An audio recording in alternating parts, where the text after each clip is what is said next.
Isang mapagpalang gabi mga kapatid at puri ng Panginoon na muli tayo po magkasama ngayon sa isang oras sa pag-aaral ng salita ng ating Panginoon. Sa gabi ito ating pong talakayin, are we now living in a great tribulation period? Tayo ba'y nabubuhay na ngayon sa panahon ng dakilang kapigatian na sinasabi ng Biblia? Yan po ating alamin sa gabing ito. At bago ang ating pong prayer at ang ating lesson ay tayo muna makinig sa awitin na pinamagatang Are you ready for the call? Salamat sa awitin na yan. Tayo po'y dumako sa panalangin. Let's pray. Dakila naming Ama, makapangyarihan sa lahat, aming kang tinataas sa gabing ito. Salamat po Lord sa patuloy mong pagkalinga at paggabay sa amin sa buong araw. Binigyan mo kami ng kalakasan, gabay, at higit sa lahat, salamat sa opportunity na magamit kami sa inyong gawain, sa iyong kapurihan, Panginoon. Humiling po kami ng kapatawaran sa lahat ng aming kasalanan ng gawa sa isip, salita at sa gawa. Panginoon, linisin mo kami ng iyong dugo. At dalayan po namin, Lord, sa gabing ito, bigyan mo kami ng handang kaisipan at bukas na puso na handang tumanggap ng iyong mga salita. At Lord, kayo po ang magpala sa bawat isang makikinig ng iyong salita ngayon. Ito lahat aming dalangin sa pangalan ni Jesus. Amen and Amen. Okay, muli, a blessed good evening sa lahat ng mga members ng Sanctuary Mission Baptist Mission at sa lahat ng kapatiran na nakikinig at nanonood ngayon sa ating pong live streaming sa gabing ito. At ating pong talakayin sa gabing ito, are we now living in the Great Tribulation period?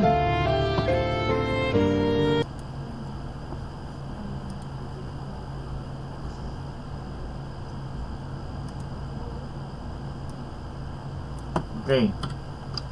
Matthew 24 verse 21. For then shall be great tribulation, such as was not since the beginning of the world to this time, no, nor ever shall be. Okay? So, purihin ang salita ng ating Panginoon mga kapatid. The whole world sufferings from a global pandemic caused by COVID-19 virus. Sa present na tally, meron na pong 7 million people infected by coronavirus. At ang number of death ay meron pong more than 400,000 na mga namatay sa COVID-19 virus. At sa kasalukuyan, meron din pong ongoing na mga protesta at matawag nating civil unrest sa Amerika. Okay, dahil sa pagkamatay ng isang African-American na si George Floyd, no? At mayroon ding mga tinatawag na sunod-sunod na mga lindol, no, sa iba't ibang dako, no? There's a recent various earthquakes in diverse places. At mayroon ding napabalita na magkaroon ng plano na bakunahan lahat ng tao. Okay? A plan for global vaccination. Okay? At sa mga pangyayaring ito mga kapatid, yung mga developments ngayon, ay maraming nag-akala at maraming nagsabi na we are now in the Great Tribulation na sinasabi ng Biblia. Okay? At sad to say, some believers and Bible teachers who are ignorant of God's Word would even deride those believers who are pre-tribulationists. No? Kanila pong nilalait yung mga naniwala sa pre-trib. At ang sabi nila, nasaan na ang rapture? Bakit wala pang rapture? Great Tribulation na. We are now in a Great Tribulation. Bakit wala pang rapture? At yan na po ang ating sagutin sa gabing ito, mga kapatid, no? So, ang katanungan, tayo ba'y nasa Great Tribulation na? Sa pangyayari ngayon, tayo ba'y nasa Great Tribulation na? By the way, kung ating pong tingnan, mga kapatid, no? Noong pong maliban itong COVID-19 virus, noong pong 1346 hanggang 1353, ay nagkaroon po ng bubonic plague o yung tinatawag na Black Death na sabi nila ay ito po ay virus galing sa daga. At ito po ay kumalat sa Europe noong pong 13th o 14th century na kumitil ng 200 million people. So malamang siguro ang akala nila noong 14th century, nagkakala sila Great Tribulation na dahil sa daming namatay. I-compare natin, ang COVID-19 ay wala pang kalahating milyon ang namatay. Sa ating panahon ngayon, there are only 400,000 deaths. Compared mo yan doon sa 200 million na namatay na tao noong panahon ng tinatawag na the Black Death. Okay? At noong 1918 ay nagkaroon ng unang pagkalat ng trangkaso, yung tinatawag na Spanish flu. Okay? Na kumitil naman ng 50 million people. Imagine that. Noong 1918, yun po yung tinawag din na worldwide pandemic. So, ibig sabihin, katiting pa lang itong nangyayari na COVID-19. So, huwag tayo magpanik. Sabihin natin na sa Great Tribulation na tayo, no? Kapatid. At nagkaroon na rin ng World War I, World War II, na kung saan ay kumitil ito ng tinatawag na higit kumulang na 300 million lives sa buong mundo. And yet, wala pang Great Tribulation. At malamang, yung mga tao sa panahon na yun nagsabing, nasa Great Tribulation na tayo. At ganoon din naman sa panahon natin ngayon. Maraming nag-akala na panahon na ng Great Tribulation. I can recall, naalala ko nung buwan ng March, nung unang nagkaroon quarantine, no? May isang pastor nag-comment sa Facebook, ang sabi niya, nandito na tayo sa Great Tribulation, kaya nasaan na yung rapture? Mga pretive, nasaan na ang rapture? Bakit wala pang rapture? Okay? At sinagot ko naman siya na wala pa tayo sa panahon ng Great Tribulation. Kung alam mo ang statistics at alam mo ang katuruan ng Biblia, malaman mo na wala pa tayo sa Great Tribulation. We are not yet in the Great Tribulation na sinasabi ng Biblia. At yan po ang ating pag-aralan ngayon sa gabing ito, mga kapatid, no? So, mag-ingat po tayo na huwag tayong madaya o mahatak ni numan sa mga maling aral o maling paniwala. Sapagkat ang pagdating ng Panginoon ay biglaan, walang nakaalam, walang nakapatid sa araw. Biglaan po ang kanyang pagdating. Yun po ang sabi ng Biblia. Okay? So makita po natin, no? At natularan po natin muna ano ang kaibahan ng tribulation at Great Tribulation. Yung word na tribulation actually is sabi dyan, lipsis. That is persecution, anguish, pressures, affliction, trouble, hardships, and sufferings. Okay? In John 16:33, sabi ng ating Panginoon, these things I have spoken unto you, that in me you might have peace. In the world you shall have tribulation, but be of good cheer, I have overcome the world. So part na po ng buhay ng mananampalataya ang magkaroon ng tribulation. Part na yan, no? Sabi ng Panginoon, in the world, you shall have tribulations. In this world, the Christians, mula pa doon sa time ni Adam, hanggang sa panahon ng pagdating ng ating Panginoon, ay patuloy na makaranas ang mga anak ng Diyos ng tinatawag na kapighatian. Mga pag-uusig. Bilang part ng kanilang panampalataya. Daily sufferings experienced by the believers as a result of their faith and service to Christ. Habang ikaw po'y nanampalataya sa ating Panginoon at naglilingkod sa Kanya, sabi nga ni Pablo, ang mamuhay ng matuwid at tapat sa Panginoon ay makaranas ng tinatawag na persecutions, afflictions, and tribulation. Part na po sa buhay natin yan bilang manampalataya. Ngunit, kakaiba po yung sinasabi ng Bible na Great Tribulation. Okay?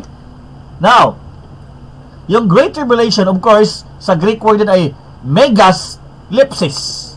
That is exceedingly and extreme sufferings. Ano po yan? Sabi nga sa Matthew 24 verse 21, for then shall be great tribulation, such as was not since the beginning of the world to this time, no, nor ever shall be. Sabi ng Panginoon, hindi pa nangyari noon at hindi na muling mangyayari pa. So this is a unique period of time, itong Great Tribulation. Hindi pa nangyari noon. Ibig sabihin, kung nagkaroon na ng bubonic plague, Black Death noon, nagkaroon na itong tawag na Spanish flu noon, na kumitil ng milyong-milyong buhay, na kahit pagsamahin mo man, sabi nga, pati yung mga namatay sa digmaan, World War I, World War II, ay hindi kayang tumbasan. Ito pong tinatawag na Great Tribulation na sinasabi ng Biblia. Kung ating tanungin, kung may mga buhay pa kayong mga lolo't lola, tanungin nyo ano ang kanilang karanasan sa digmaan noon. Nung nakausap ko aking mga lolo at lola nung buhay pa sila, talagang matinding kahirapan ang kanilang naranasan noong panahon ng digmaan. Itong panahon ng COVID ngayon, wala ito sa katiting sa kanilang kahirapan noon. No? Kaya wala pa tayo sa Great Tribulation, kapatid. Huwag tayong padaya. We are not yet in the Great Tribulation as foretold in the Bible. Now, this Great Tribulation, this is a prophesied but unique 7 years of world's great sufferings, characterized by the fierce rule of Antichrist and the pouring of God's wrath. Ito po ang tinatawag na Great Tribulation. Ito po isang kakaibang 7 taon na kung saan ang buong sanlibutan ay makaranas ng matinding kapighatian. For then shall be great tribulation, such as was not since the beginning of the world to this time, no nor ever shall be. So unique po ito, unparalleled, no? Ito po ay unique na 7 years na kung saan ang buong mundo ay makaranas ng matinding kapighatian o pagdurusa, at na kung saan dito maranasan yung tinatawag na kabangisan ni Antichrist, ang pag-aahari ni Antichrist na kanyang sakupin ang buong mundo, at sabayan naman ito ng pagbuhos ng puot o galit ng Diyos sa mundong ito. Okay? Now, the question is, are we now living in the Great Tribulation period? As some teachers, sabi nga, preachers claim that we are now living in the Great Tribulation. Okay? Huwag tayong padaya. We are not yet in the Great Tribulation period. Okay? The answer is no. We are not yet living in the Great Tribulation. Ano mga patunay, kapatid? Sa atin pong alamin sa Biblia, ano ang mga patunay na wala pa tayo sa Great Tribulation? Okay? Now, when will Great Tribulation begins? Kailan magsimula ang Great Tribulation, mga kapatid? Yan. Number 1, the Antichrist must be revealed first. So, bago magsimula ang Great Tribulation, dapat mahayag mo na si Antichrist. Okay? So, yung nakausap ko na, nakachat ko na pastor, sabi niya, hindi ka niniwala na Great Tribulation na ngayon? Kung sino si Antichrist? Ang sabi niya, si Kibuloy. Siya nagsabi nun. Okay? For sure, hindi po isa lang siya sa mga bulaang propeta, pero hindi po si Antichrist si Kibuloy. No? Why? Sinabi po ng Bible, basahin po natin. In Revelation chapter 6, verse 1 and 2, and I saw when the Lamb opened one of the seals, and I heard as it were the noise of a thunder, and one of the 4 beasts saying, Come and see. And I saw, and behold, a white horse, and he that sat on him had a bow, and a crown was given unto him, and he went forth conquering and to conquer. So ito pong white horse na ito, may nakasakay na may hawak na sabi nga bow, at saka mayroon siyang crown, at kanyang sinakop ang buong mundo. Sino ito? This refers to Antichrist. So itong Revelation chapter 6, ito yung simula ng tinatawag na Great Tribulation. So ang Great Tribulation magsimula lang pag nahayag na si Antichrist. Kasi nga, ang bida dyan sa Great Tribulation, si Antichrist. Because Antichrist will control, he will rule the whole world. Okay? Sad to say, si Kibuloy, wala siyang tinatawag na worldly influence na tulad na ganyan na sundin siya ng buong mundo, no? Kakaiba sa Antichrist, no? Hindi po si Apostol Kibuloy ang magiging Antichrist, iba, no? Okay. So malinaw po 'yan dahil hindi pa nahayag si Antichrist, wala pa tayo sa Great Tribulation. Because the Great Tribulation will begin the moment Antichrist will be revealed. O sino si Antichrist ngayon? Alam ba natin? Sinabi rin ng Biblia na hindi po mahayag si Antichrist hanggang hindi mangyari ang dalawang bagay na ito. Ano po yun? Okay? Sabi dyan, in Daniel 9:27, and he, referring to Antichrist, and he shall confirm the covenant with many for 1 week, and in the midst of the week, he, referring to Antichrist, he shall cause the sacrifice and the oblation to cease, and for the overspreading of abominations, he shall make it desolate. So makita po natin ang pagkahayag ni Antichrist ay magsimula po yan kailan? Siya ang makapag-initiate, siya ang makapag-confirm ng peace treaty ng Israel with the Arab nation. So alam naman natin na ang Middle East ngayon, yan ay, sabi nga, yan po ay tinatawag na source ng tinatawag na conflict, no? At sinabi ng Biblia, yung Jerusalem ang magiging sentro ng world conflict. Pag-aagawan yan. Sapagkat lahat ng religion ay naagawan ang Jerusalem, no? The Islam religion claim Jerusalem. Ang mga Hudyo naman, they claim Jerusalem. Ang mga Christians ganun din, they claim Jerusalem. So ang Jerusalem ay magiging, sabi nga ng Biblia sa Sikaraya, ito ang maging sanhi ng global conflict, itong Jerusalem. Now, ang sabi dito sa Daniel 9:27, si Antichrist, siya ang makapag-ratify, siya ang makapag-initiate ng peace treaty between Israel and Arab nation. Kung ating tingnan ngayon, sa ngayon, no? Kung updated tayo sa news, si President Donald Trump ay meron siyang mungkahi. Meron siyang tinatawag na 7-year peace plan sa Israel, pero hindi pa yan na-implement. Pinag-aaralan pa lang.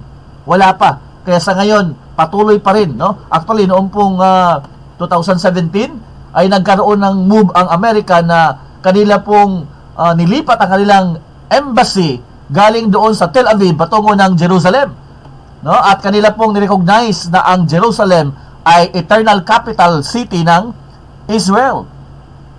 So wala pa tayo sa Great Tribulation, kapatid. Based on the Bible, pag na-ratify na, nalagdaan na yung kasunduang pangkapayapaan, actually si Antichrist ang magiging sabi nga, siya ang magiging peace broker, siya ang magiging tagapamagitan o mediator ng peace treaty between Arab nations and Israel. Ngunit yung peace treaty na yan, ayan po'y isang patibong o bitag para sa bayan ng Israel. Why? Because in the middle, after 3.5 years, Antichrist will break that covenant of peace. Ang sabi rito sa Daniel 9:27, and in the midst of the week here means 7 years, and he shall confirm the covenant with many for 1 week. 1 week here is 7 years. Okay? Sa Bible prophecy, ang 1 week is 7 years. And in the midst of the week, that is after 3.5 years, he will break the covenant. Okay? Ayan. So ngayon, sa present news ngayon, sa present situation, wala pang peace treaty na nalagdaan ang Israel at Arab nation na 7 years peace treaty. Yan ang abangan natin. Pag sino man yung makapag-initiate ng peace treaty, yun si Antichrist. Tandaan natin yan. So we are not yet in the Great Tribulation, kapatid. No? So wag tayong sabi nga, madaya ng mga false teachers na magsabing nasa Great Tribulation na tayo. We are not yet in the Great Tribulation as based on the Bible. Okay? Now, Apostle Paul gave a strong warning. Ang sabi niya, 2 Thessalonians chapter 2 verse 1 hanggang 3. Sabi niya, now we beseech you, brethren, by the coming of Lord Jesus and by our gathering together unto Him. So dito ang nirefer po ni Pablo ay ang rapture, no? Ang coming ng ating Panginoon at ang ating gathering together unto Him. So this is the rapture. Sabi niya, that ye be not soon shaken in mind. Huwag kayong padaya, huwag kayong mabagabag or to be troubled, neither by spirit, nor by word, nor by letter as from us, as that day of Christ is at hand. Sabi ni Pablo, huwag kayong padaya, nasabihin nila na nandyan na. Tapos na, dumating na si Kristo. No? Parang sabi na, nasa Great Tribulation na tayo, kaya saan ang rapture? Naiwan ka na. No, we are not yet in the Great Tribulation. Let no man deceive you, verse 3. Let no man deceive you by any means, for that day shall not come. Ano yung that day na yan? That is our gathering, the rapture, no? That day shall not come, except there come a falling away first, and that man of sin be revealed, the son of perdition. Dapat daw, bago daw mangyari, no? O hindi mangyari ang rapture, hanggang hindi magkaroon ng apostasy at hindi mahayag si Antichrist. Sabay yan. Ibig sabihin, pag nahayag na si Antichrist, rapture na rin. Okay? Ating talakayin yan. Okay? So the rapture will not happen until, no, sabi ni Pablo, that day shall not come except, anong dalawa? There shall be falling away or apostasy. Ano yung apostasy? Departure from the faith. Marami ang tatalikod sa panampalataya. Ikalawa, Antichrist revealed. Si Antichrist must be revealed. Mahayag si Antichrist. Ang tanong, kailan mamahayag si Antichrist? Kailan?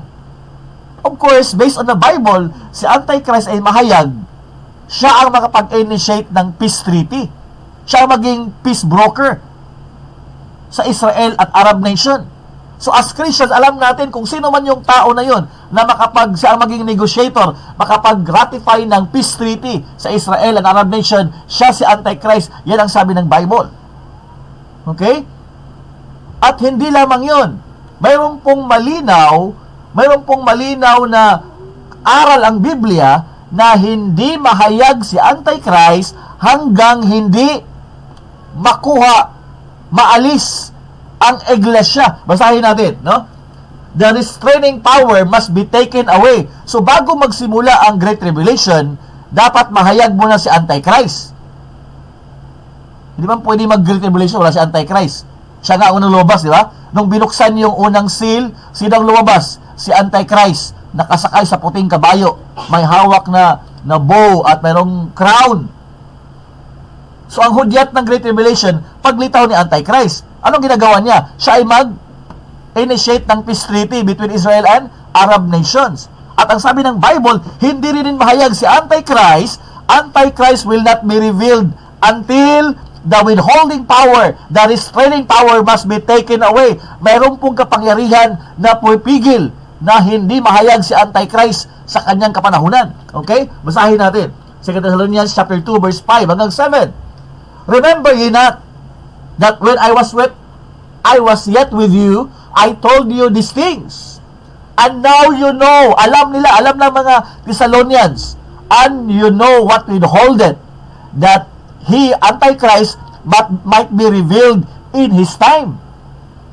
For the mystery of iniquity that already worked, only he who now will let until he be taken out of the way. So mayroon itong binanggit na kapangyarihang pupigil at tinawag siyang he.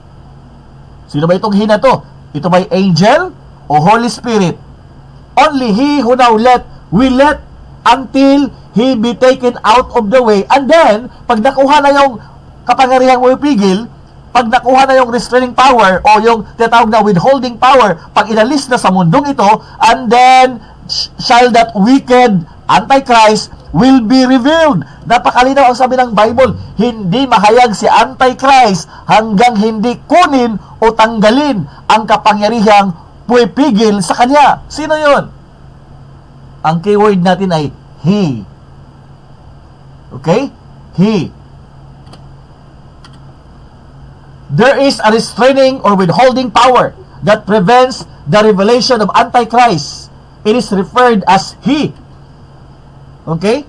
Now, kung ating tingnan, yung mga nag-aral ng Bible, 99% of Baptist theologians agree that this he refers to the Holy Spirit, the third person of the Godhead. Again, I repeat, 99% of Baptist theologians agree that this restraining power called he refers to the Holy Spirit, his working influence in the New Testament church. Ang kapangyarihang pupigil na hindi mahayag si Antichrist, ito ang Holy Spirit na kumikilos sa iglesia through the church. The New Testament church serves as the light and salt of the earth. The Holy Spirit and the church are inseparable. Hindi pwedeng ihiwalay ang Holy Spirit sa church sapagkat ang Holy Spirit ay binigay sa iglesia ng ating Panginoon. In Matthew 5, okay? In John 14 verse 16, 17, the New Testament church and the Holy Spirit are inseparable. And I will pray that the Father, John 14:16. And I will pray that the Father, and He shall give you another comforter, that He may abide with you forever. Even the Spirit of truth, whom the world cannot receive, because it seeth Him not, neither knoweth Him. But you know Him, for He dwelleth with you, and shall be in you. He will abide with you forever. Purihin ang Panginoon. No? Now, in Matthew 5:13-14, kausap naman ng iglesia. Ito sabi ng Panginoon, you are the salt of the earth. But if the salt have lost his savor, wherewith shall it be salted? It is thenceforth good for nothing, but to be cast out, to be trodden down under foot of men. You are the light of the world. Nakita nyo? Ang church ay tinawag na salt of the earth and light of the world. So, makita po natin, nagsimula na ba ang Great Tribulation? Hindi pa. Sapagkat unang-una, kailangan mahayag muna si Antichrist bago maganap ang Great Tribulation. Sapagkat siya ang magpasimula ng Great Tribulation, si Antichrist. Ikalawa, wala pa tayo sa Great Tribulation. Why? Sapagkat kailangan munang makuha ang restraining power, matanggal ang restraining power, withholding power, bago mahayag si Antichrist at magsimula ang Great Tribulation. No? At alam natin, ang restraining power, ito po ang Holy Spirit, the third person of the Godhead, na kung saan siya ay kumikilos gamit ang iglesia. Ang church at ang Holy Spirit are inseparable. Hindi maaaring maghiwalayan. At ang church ay tinawag na salt of the earth and light of the world. Now, just imagine, pag tinanggal mo yung asin at ilaw, anong mangyari? Ang trabaho po ng asin, it preserves. Ang trabaho po ng light,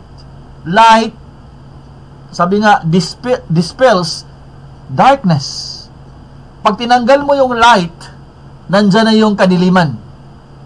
Pag tanggalin mo yung asin, nandyan na yung kabulukan. For sure, once na ang church ay tanggalin at i-rapture, then that's the time that Antichrist will be revealed. Yan po ang sabi ng Bible. Napakalinaw po ang sabi ng Biblia, no? Na kung saan ang restraining power.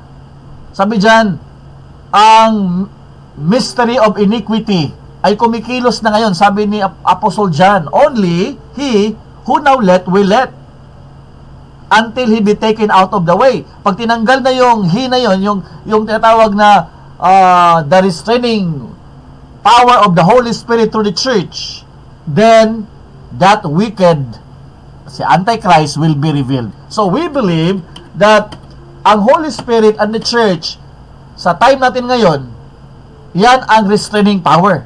The salt and light of the world, the New Testament church, must be taken away first before the man of sin or Antichrist be revealed. So bago ma-reveal si Antichrist, mag-rapture muna, kapatid. Kaya nasa Great Tribulation na ba tayo? Wala pa po. Sapagkat hindi magsimula ang Great Tribulation hanggang hindi mahayag si Antichrist, at hindi rin mahayag si Antichrist hanggang hindi matanggal ang withholding or restraining power, si Antichrist. Okay? Now, number 3.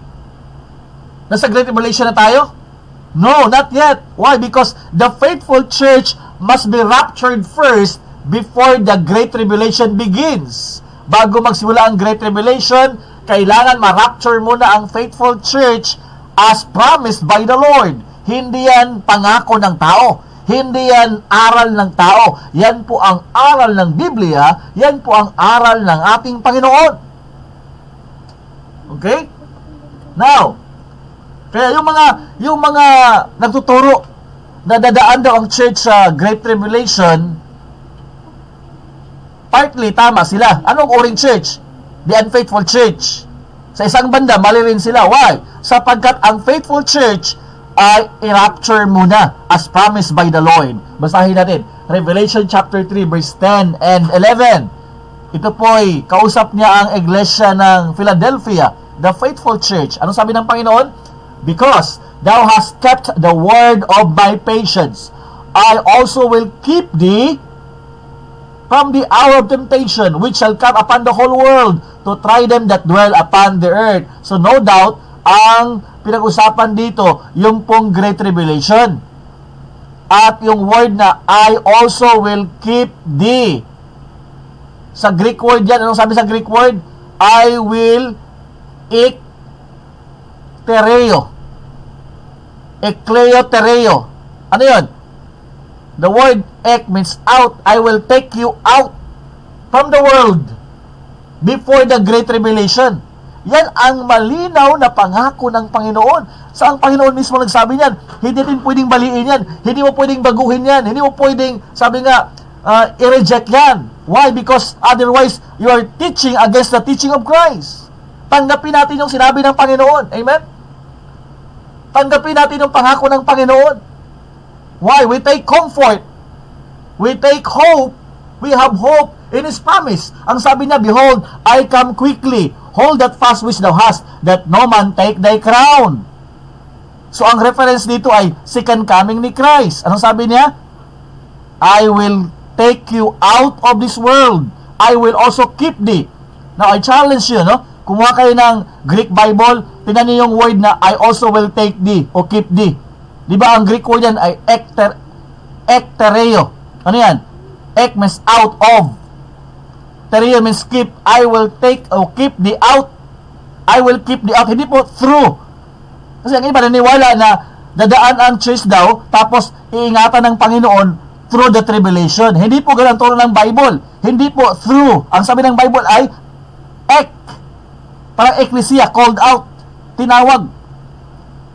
No? Outside. So, kukunin. Yan po ang rapture. Kasi ang rapture, kung maganap ang rapture, pagkatapos ng Great Tribulation, wala nang dulot na saya o galak ang rapture. Mawala ang meaning noon, mawala ang comfort, mawala ang, sabi nga, ano pang saysay ni rapture ka pa tapos ang Great Tribulation? Di ba? The tribulation, the rapture must happen before the Great Tribulation so that rapture will become a comfort, hope to the believers. Di ba? O, kumbaga, kung sunog yan, kung dumating yung bumbero, tapos na ang sunog, wala nang saysay yung pagdating ng bumbero. Di ba? Mas maganda, bago magkasunog, nandiyan ang bumbero, at least mayroon kang hope and confidence. Ganon din naman ang rapture. Kung ang rapture ay maganap, sabi mong post-trib o ano man, no? O after the Great Tribulation, nag-rapture pa. Wala nang saysay ang rapture. Only the pre-trib rapture of the faithful ang akmang aral na sinasabi. Yan po'y hindi po aral ng tao. Yan po'y aral ng Biblia na sinasabi na I will also keep thee from the hour of temptation that will come upon all the world.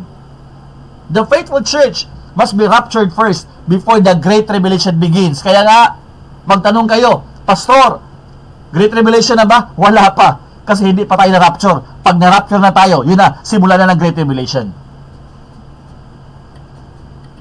Now, the unbelievers, meron din making warning ang Biblia. Ano po yun? The unbelievers and the unfaithful will both suffer in the Great Tribulation. Tandaan natin yan. In Luke 12:46, sabi ng Panginoon, the Lord of the servant will come in a day when he looketh not for him, at an hour when he is not aware of, and will cut him asunder, and will appoint him his portion with the unbelievers. Makasama yung mga unfaithful, makasamang maghirap sa Great Tribulation. Tandaan natin yan.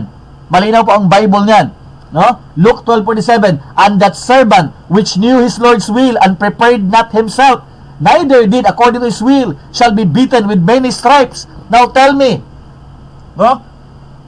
Paano matupad yung verse na yan? Yung Luke 12:47. Pag i-rapture din ang mga unfaithful, paano matupad yan? Yung papaluin ng maraming palo. Hindi man pwedeng magkaroon ng paluan sa langit. Why? Because heaven is a place of, sabi nga, glory and happiness. Malinaw sabi ng Bible, yung mga hindi naghanda, yung mga naging unfaithful, anong mangyari sa kanila? Yung bahagi nila kasama ng mga unbelievers at papaluin sila ng maraming palo.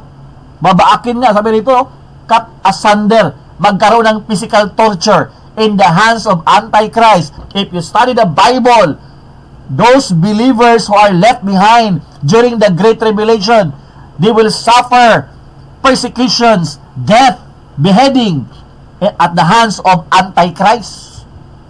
Of course, kung saved ka, naiwan ka sa Great Tribulation, hindi mo tanggapin yung tatak ni Antichrist. In exchange of that, papatayin ka ni Antichrist ang lahat na hindi magsamba at hindi tumanggap ng kanyang tanda. Papatayin niya. Yan ang physical torture ang kanilang daranasin. At malinaw po sa Bible.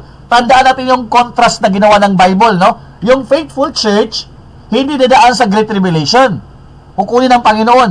Samantalang yung unfaithful church, dadaan sa Great Tribulation. The compromising, unfaithful church will be thrown into the Great Tribulation. Ito ang linaw, no? Revelation chapter 2, verse 20 hanggang 22. Kausap ng Panginoon ang church doon sa Thyatira. Ang sabi ng Panginoon, notwithstanding, I have few things against thee, because thou suffer that woman Jezebel, nagkaroon ng pastora, which calleth herself a prophetess, to teach and to seduce my servants, to commit fornication and to eat things sacrificed unto idols. And I gave her space to repent of her fornication, and she repented not. Behold, bilang parusa, behold, I will cast her into a bed. Siya, so, si Jezebel. Hindi lang si Jezebel. Kasama ang nag-commit ng adultery, and them that commit adultery with her into the Great Tribulation, except they repent of their deeds. Maliban na sila magsisi, maging tapat sa doktrina at aral ng Panginoon, yung mga naging unfaithful, sila ang ihagis doon sa Great Tribulation. Tandaan natin yan.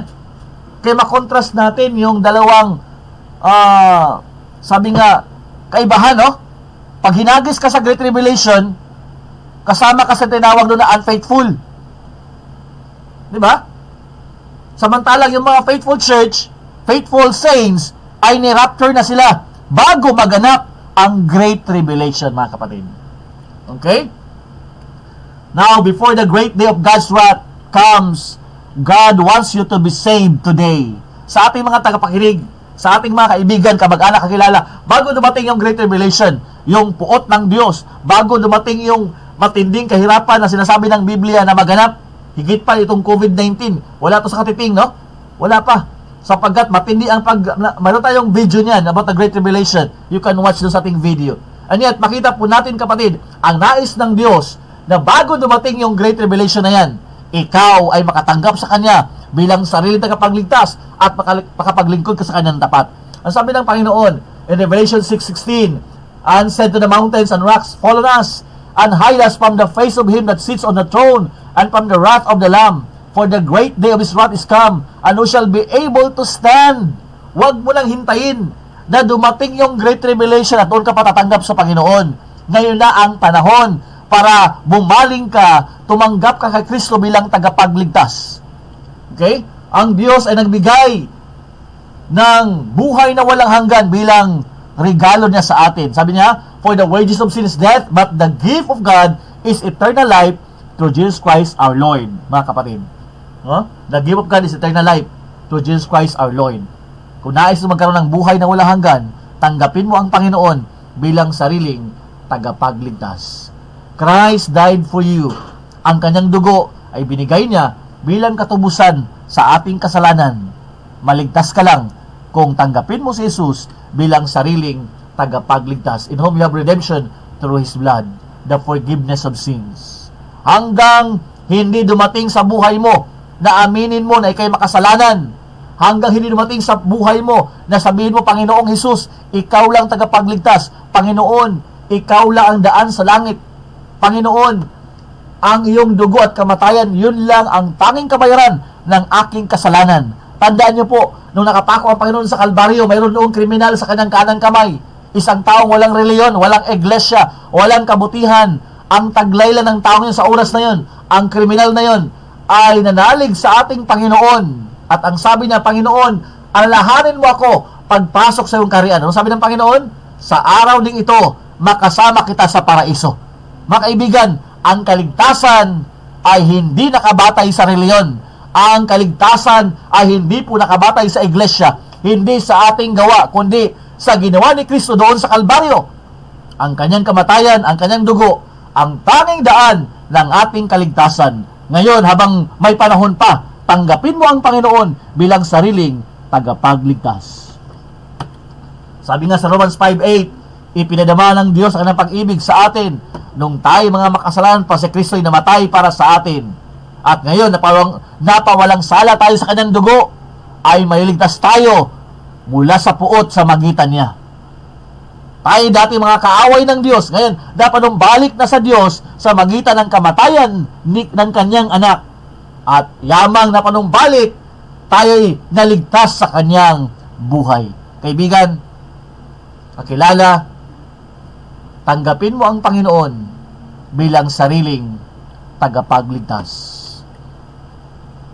Manalig ka ng buong puso. Sambitin mo na ang Panginoon, Jesus, ang tanging tagapagligtas. Siya'y namatay, nilibing, at muling nabuhay. Angkinin mo siya, tanggapin mo siya sa puso mo bilang sariling tagapagligtas. Kung nais mong tanggapin ang Panginoon sa gabing ito, sundin mo ang panalangin na ito. Panginoong Jesus, tinatanggap ko, Panginoon, na ako isang makasalanan at walang kakayahan na iligtas ang aking sarili. Panginoon, ako po'y sumasampalataya ng buong puso na ikaw ay Diyos ng katawang tao, namatay sa Kalbaryo, binigay mo yung buhay at dugo upang matubos ang aking mga kasalanan. Panginoon, sa oras na ito, ay tinatanggap kita sa aking puso't isipan bilang aking sariling tagapagligtas. Panginoon, gawin mo ko anak ng Diyos at bigyan mo po ako ng buhay na walang hanggan. Sa pangalan ni Jesus. Amen and amen. Purihin ang Panginoon. Tunay nga po na malapit na ang pagdating ng ating Panginoon. At kung atin pong tingnan yung tinatawag na kapanahunan natin ngayon, no?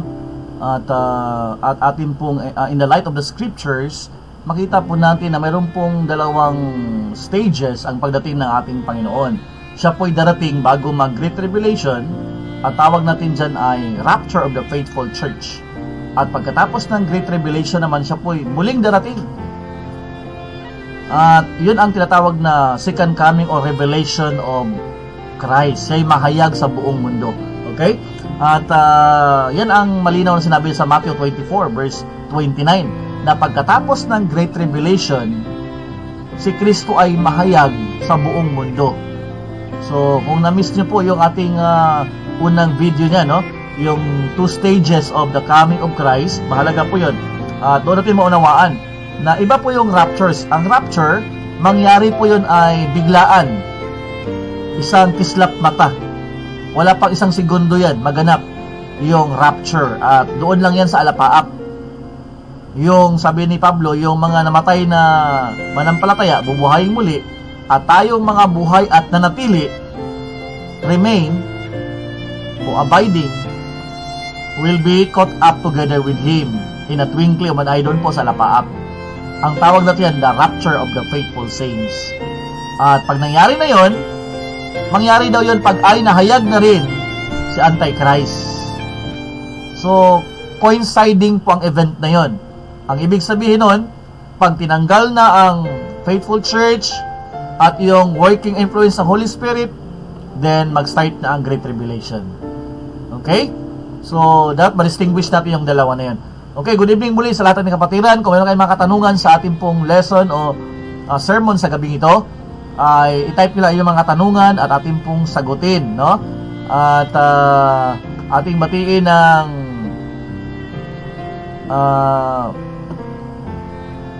ating mga tagapanood sa gabing ito. Ang una, good evening sa lahat ng kapatiran ng Sanctuary Mission Baptist Mission, yung ating mga young people. Nandyan sila Daniel Denver Kimson. Good evening, Brad. At kina Junin Olasco, Anthony Ragas, kay Dansky, okay, Angelia, Harold Parsha, ayan, kay Lloyd, at ganoon din sa ating mga kapatiran, kina Brother Tyrone at Sister Didit Pereira, kasama si Chloe. At yung ating mga kapatid na nanonood ngayon kay Brother Yuli at Sister Faith Windy Villasin. Salamat. Salamat sa inyong panonood, Sister Faith. At ayan. Okay, so meron silang inawit, no? So yung family nila ay sana ma-send mo sa akin, sister, para ma-post natin yan bago tayo mag-live streaming. I-post natin yan, yung inyong special number, no? Family ba yan, sister? A church? Church choir. So maganda kung atin pong ma-feature yan bago tayo magsimula sa atin pong kung ma-send mo po sa akin sa akin pong Gmail at atin pong sabi nga dito ipatunog natin sa ating pong ma-play natin sa ating live streaming, kapatid, no? Salamat. Okay? At muli, good evening kay Brother Yuli Villasin at Sister Faith Estrella Windy Villasin at kailang pamilya dyan sa Danao, Cebu. Of course, kasama dyan sila sa Talisay, Cebu, sina Pastor Marlo Tagulob, Ate Grace at Nanay Jovita, at ang ating mga kapatiran dyan sa Calvary MBC sa Talisay, Cebu. And blessed good evening sa ating mga kapatiran na walang tigil sa panonood at panalangin sa ating pong programa. Kay Sister Catherine Villardo, kay Sister Jenny Dalagan de Gracia. Salamat, sister, natanggap po ang iyong padala na daing through LBC, natanggap po kanina. Salamat at sa inyong kaloob, no, Sister Jenny Dalagan de Gracia, ang wife ni Brother Elmer de Gracia, na aking pinsan, no? At yung kanyang husband, si Brother Elmer, siya na stranded sa COVID, kaya purihin ng Panginoon, siya po'y ginamit ng Panginoon, siya po'y nakatanggap sa Panginoon at for baptism na siya, itong si Brother Elmer de Gracia. Okay, at sa kanyang pag-uwi doon sa Zamboanga ay dala niya ang ebanghelyo ng ating Panginoon, mabahagi sa kanyang pamilya. Okay? Ayan. Okay, sister. So, pag natapos na yan, at bigyan ako ng copy para ma-play natin sa ating pong live streaming, sister. Okay? Salamat din sa inyong prayers at purihin ng Panginoon. At ganoon din sa ating mga kapatiran, kay Sister Lani Coro at Sister Carla Di Pianco. Kasama dyan si Kuya Arnel Coro at si Marvin Di Pianco. Kasama ka ng buong pamilya. Blessed good evening. Salamat sa inyong prayers at patuloy na pagsuporta sa ating gawain at ang mga kids, no? Blessed good evening. At ganoon din kay Sister Rachel Dumantay dyan po sa Cavite. Salamat, sister. Ann Bautista Sanchez at kay Sir Edgar Briones Magnaye. Salamat, Brad, sa iyong panonood. Ang aking pong sabi nga, ka-SA student assistant noon sa De La Salle, Araneta. Ako po si Jante, siya po ay naging kasama ko bilang SA working student sa De La Salle, Araneta. Okay, sa lahat ng members ng Sanctuario, good evening. Baro Harold Padillo, Z. Aliza, Maureen Ferrer Vidluan, kay Pastor Conrad Espino at ang kanyang pamilya, Mr. Neneng, sa kanyang mga anak, salamat. At ganoon din kay Pastor Boyet Ricafrente at kay Ronald Ricafrente, salamat, Pastor, sa panonood. Kay Zane Takiso, Robert Anaudin Takiso, salamat. Ganoon din kay Pastor Raymond Agot at sa lahat ng ating mga kasamang kapastoran na nanonood sa ating pong Facebook live streaming. Okay? At kay Brother June at Cherin Dio, kay Sister Giselle, okay, kay Sister Rebecca Domio, Antonio Ragas, Sister Yen Sarati, salamat din. At kay Brother Tony Mayor, salamat sa iyong panonood. Kay Pastor Dick de Gracia and Yolanda Dolier de Gracia, kasama dyan ang mga members ng sa Living Faith MBC, mga kapatid, no? Maraming salamat at good evening sa lahat. Kay Sister Zerna Lizel, kay Brother Jade Ulele dyan sa Saudi Arabia, Brother Junie Nolasco, Sister Kim Almasan, good evening, sister. Okay? At kay Brother Bronson Ondasan, ayan, okay? At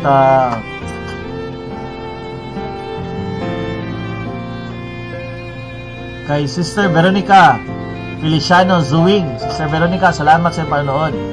Okay? At sa lahat ng ating kapatiran. At Jetrel Zarate, kay Bar Nico Lopez Alicaway, kay Bar Joel Esperas at Regina Esperas, magandang gabi sa lahat ng ating mga kapatiran. Okay? At ganun din naman kay Brother Ricky Rapista at kay Yen Sarate, Brother Josue Gonzales, salamat bad. Nasa Bataan ka pa bad? Okay, ingat ka dyan at patuloy lang sa panalangin at pagsamba sa ating Panginoon. At ganoon din kay Sister Cecil Santa Maria Sabado at Manny Sabado, maraming salamat Sister sa inyong panonood at Brother Manny sa inyong pong pagsubaybay at panalangin. At ganoon din kay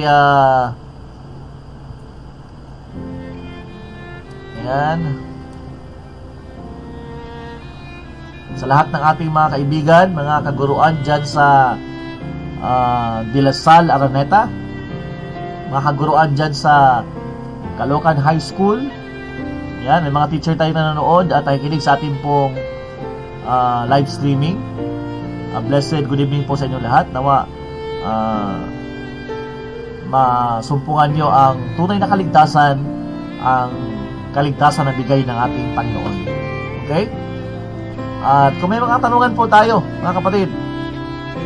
Ayan, okay ba? Purihin ng Panginoon, Brother Ricky, salamat sa pakikinig. Kung may mga katanungan po tayo, pwede nyo i-type at atin pong subukang sagutin gamit ang salita ng ating Panginoon. Okay? At sa lahat ng ating mga kaguruan sa MBTS, sa mapagpalang gabi, mga students natin, no? So napagkasunduan po namin na ang ating pong school opening ng seminary ay first week of September. Okay? First week of September ang ating pong school opening. At ang ating pong enrollment ay magsimula ng last week ng August. Okay? So mag-pray natin na ma-solve na itong COVID-19 virus, kapatid, no? At wala imposible sa Panginoon, tayo po'y manalangin lamang. At huwag po natin kalimutan, ang mga pangyayari sa ating kapaligiran ay naguhudyat lamang ng malapit ng biglaang pagdating ng ating Panginoon. Tandaan natin, walang nakaalam sa araw ng pagdating ng Panginoon, siya po'y darating ng biglaan. No? Handa lang tayo lagi, kapatid, sapagkat yung kanyang pagdating, sabi nga, tulad ng panahon ni Noah, ang mga tao ay walang panahon sa Diyos na sa kalayawan at gawaing makamundo at nagulat na lang sila, kinuha na pala ang mga tapat na anak ng Panginoon. Okay? So, tayong makalimot sa patuloy na paglingkod ng tapat sa ating Panginoon, kapatid. Okay? At muli, salamat sa inyong panonood sa gabi ito.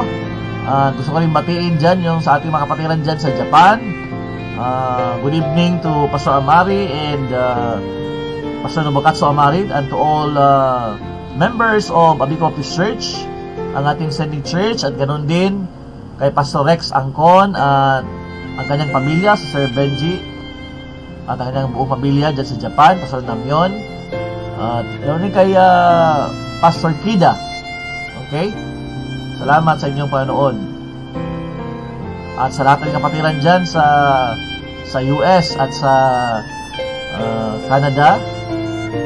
At ganoon din kay nasa Finland ngayon si Sister Ginaline Alicaway dyan sa Finland sa kanyang summer vacation ba, sister? Okay, isang mapagpalang araw sa iyo dyan. At ganoon din sa aking mga pinsan na nanonood, no? Kay Sister Jodeline Freday at kay Marites Maghinay, at ganoon din sa aking kapatid dyan sa Washington State, si ng Auring Shores, Aurora Shores. At dalangin ko na matanggap nila ang Panginoon bilang tagapagligtas, no? Sa ngayon may mga patuloy na pagkilos protesta dyan sa Amerika, at atin pong tingnan yung matyagan yung pangyayari, no? At posible yan, sabi ko nga, posible yan na kung hihina ang kapangyarihan ng Amerika, ay malamang ay yung tinatawag na paglipat ng kapangyarihan, no? Yan, punta na doon sa China, Russia, o sa Iran. And then, patungo na rin doon sa tinatawag na yung kaganapan doon sa Great Tribulation, na kung saan ay magkaroon po ng paglusob yung mga bansa sa Israel, no? At maganap yung Battle of Armageddon. Okay? So, of course, ang sasabi ko nga, bago maganap ang lahat na yon, bago mag-Great Tribulation, nangako ang Panginoon na kanyang kukunin ang kanyang tapat na iglesia. So, patuloy lang tayo. Tayo mga nanalig sa Panginoon, naglilingkod ng tapat sa Kanya, no? At tayo po ay patuloy na maglingkod sa ating Panginoon, panghawakan ng matibay kanyang aral at doktrina, at pagpagamit sa gawain ng Panginoon. Okay, mga kapatid, a blessed good evening to everyone. At yan, sa hindi ko man nabanggit na mga nanood ngayon sa gabing ito. Ayan, so Brother Josue, ingat ka dyan sa Bataan, bad. Salamat sa iyong pakikinig at panonood sa gabing ito. Of course, ganoon din kay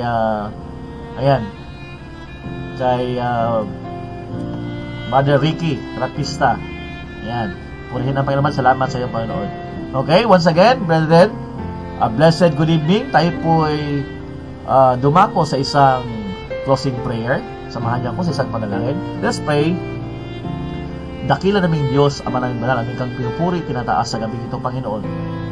Ikaw, ang aming Panginoon, makapangyarihan sa lahat. Salamat, Lord, na ang iyong mga salita, ang aming gabay at ilaw sa aming landas. Lord, ang mundong aming ginagalawan ngayon ay naharap sa isang pandemic, kaguluhan, at nandyan lahat ang mga tanda ng iyong muling pagdating, Panginoon. Lord, ihanda mo kami sapagkat sinabi mo, Lord, walang nakaalam sa oras o araw na iyong pagdating. Kaya dapat kami maghanda lagi. Anytime pwede kang dumating, Panginoon. At naghihintay kami sa pangako mong rapture para sa inyong tapat na iglesia. Gawin mo kami tapat, Panginoon. Naturuan mo kaming patuloy na magpagamit, maglingkod sa iyo na may kagalakan, panghawakan ang iyong mga doktrina, aral at salita. At higit sa lahat, mahalin ka namin higit sa lahat sa aming buhay.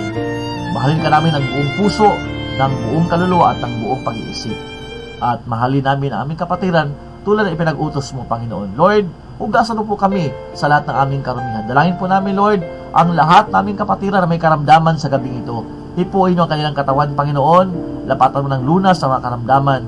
Ikaw dakilang doktor. At ganoon din po, Lord, ang pangailangan namin, spiritual, physical, pinansyal.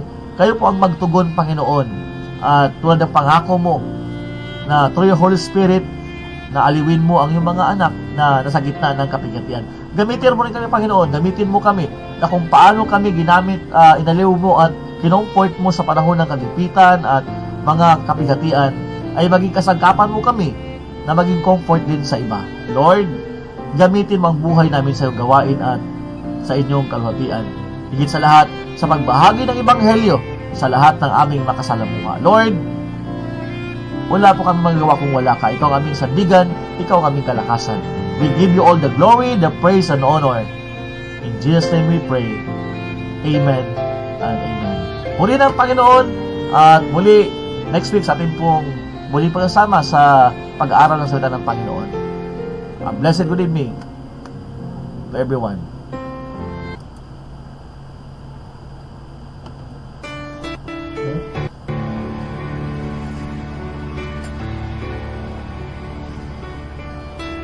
Come into the presence of the living Lord is to be changed. We cannot come into His high and holy place and stay the same. So change us, Lord. Remake us, Lord. Conform us to the image of your Son. Change us, Lord. Remake us, Lord. Till Father, Spirit, Jesus, we are one.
remake us, Lord.